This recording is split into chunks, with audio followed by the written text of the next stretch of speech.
Hi guys, and welcome back. Today we are going to be doing a barbecue sauce to can. So it's going to be coming out of this book. I have the link down below. It is Pawpaw's Bayou barbecue sauce, and just from the ingredients I think it is going to be amazing. I haven't tried it yet, so it is going to be new to me as well, but I think I'm going to love it. So I hope you guys stick around and I will show you how we do this. Alright guys, so let me show you what I have, well tell you and show you what I have in my pan right now. So this is my 7-quart Dutch oven. I had to do it a little different because my stand broke, so I have to hold my phone right now, or camera, whichever I decide to use. But in here we have 2.5 cups of firmly packed brown sugar, 3 tablespoons of salt. You want to make sure it's non-iodized.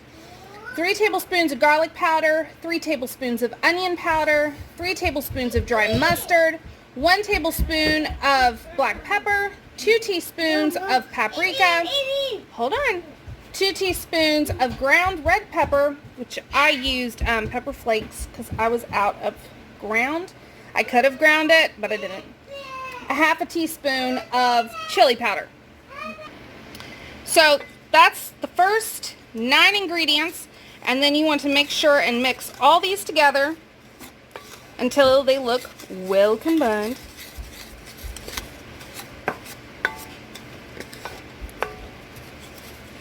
And it would be really nice to use a whisk at this point, but I don't have a rubber one. I did, but it broke. And I'll be darned if I scratch up this Dutch oven. It is my baby and I use it almost daily. Okay, that looks delicious. So now that all that's mixed together, let's put in our wet ingredients. The reason you want to do your dry ingredients first is kind of get them really mixed in together so you don't have a clump that's just sugar or just salt, and it really messes up the flavor. So to this we are adding, are you ready?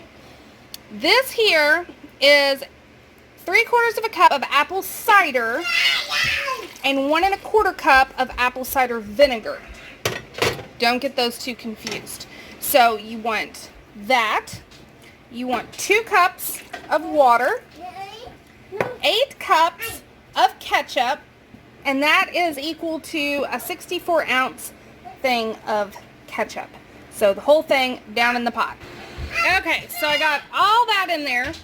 Now you want 1/3 cup of honey, and I am going to scrape this just to make sure I get all of it out. I just can't do that one-handed, so I'll scrape the rest in there. And then same with the mustard. You want 1/4 cup of Dijon mustard, or you can use Creole mustard, but I already had Dijon on hand. Then we want 2.5 tablespoons of Worcestershire sauce, 2 tablespoons of lemon juice, and a tablespoon of hot sauce. So I'm going to throw that in and then turn it back on. Okay, so got everything else in there. Now I am going to check, of course, the flavors once everything comes together, and if I want it a little spicier, I'm going to add another tablespoon of hot sauce. That's one thing. You got to be careful when you're playing around with a water bath canned recipe, because you really want to make sure your acidity level is high enough for it to be safely canned. Since the hot sauce is already acidic, I'm not worried about the acidity level if I add another tablespoon. That's not going to harm it.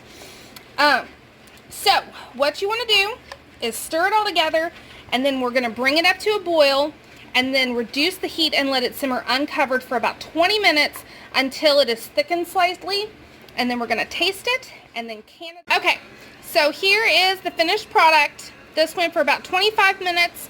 It said to thicken slightly, and this is definitely thickened. You can see where it's reduced. It's not a super thick sauce. So if you wanted something thicker, then can it the way it is, and then whenever you open up a jar, put it in a saucepan, simmer it until it's the thickness that you're wanting. But I think it's perfect. And the taste is out of this world phenomenal. It's tangy, it's sweet, it's spicy. The original recipe is not too spicy. I actually did add another tablespoon of hot sauce to this because I wanted it a little spicier. But overall, it is pretty freaking amazing. So this is going to get water bath canned for 15 minutes. Pint jars. It didn't say anything about quarts, so pints or lower is what you would want to do.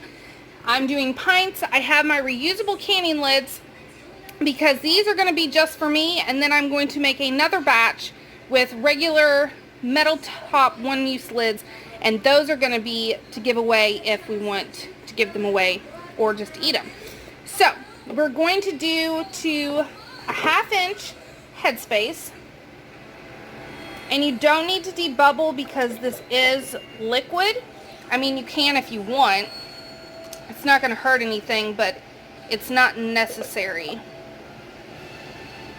Ugh, this is just, my house smells so good right now. Now the 1/2 inch of headspace is right here. So now I'll fill one more up. And these are hot, clean jars.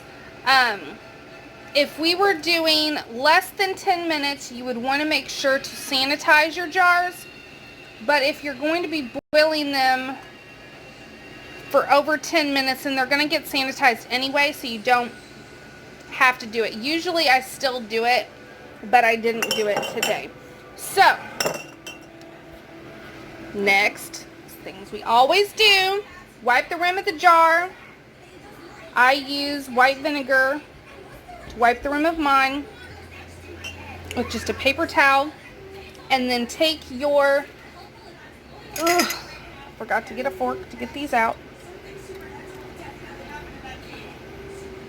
You want a lid and a ring. So there's that. Stick it right on top. Make sure everything is good to go. And then take your ring. And it's done. That's all you gotta do. And one more time. I just wiped the rim of this. You put your reusable canning lid, so that's the rubber gasket and the plastic. Stick it on. Ring.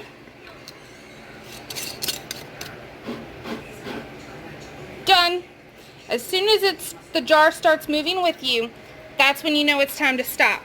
And then this is just going to go sit with my other jar, and they're just going to sit there until all of them are done.